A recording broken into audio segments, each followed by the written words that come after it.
Turka shi, inna lillahi wa inna ilaihi raji'un. Mai sauraro ka biyo mu cikin wannan bidiyon domin jin labaran namu na yau ya kaya.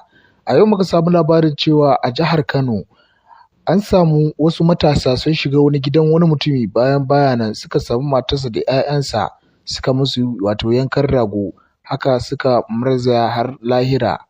Yanzu haka kes ɗin ya zama babba, abubuwan sai yawo suke suna ta trending a kafafen sada zumunta, wadda hakan ya fusata gwamnan Kano Abba Gida Gida ya ce ya ba wa jami'an tsaro nan da 24 hours a kamo waɗannan wadda suka yi wannan ɗanyen aiki.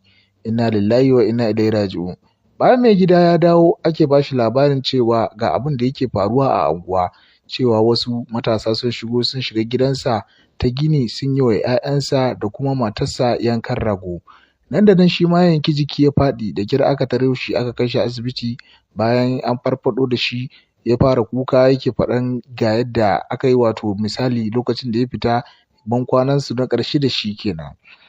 Wannan magana ta zama babba, yawo take a kafafen sada zumunta tun jiya zuwa yanzu, abin da yake ta maɗiɗi kenan a kafafen sada zumunta, wadda wasu suke ganin kamar sakacin gwamnati ne, gwamnatin tarayya, wasu kuma suke ganin sakacin gwamnatin Kano ne. Ta ya za a ce babu tsaro a gidajen mutane, haka za su fita su tafi neman kuɗi har su dawo, amma mutum yana fargaba a gidansa a cikin gari ma, ballantana kuma a ƙauye.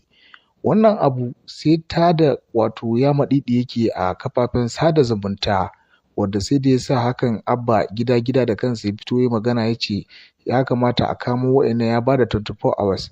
Yanzu dai a halin yanzu 'yan sanda sun bada sanarwar cewa sun kama mutum 3 zuwa 4 da suke zargin cewa da hannunsu ko kuma su suka aikata wannan ɗanyen aiki.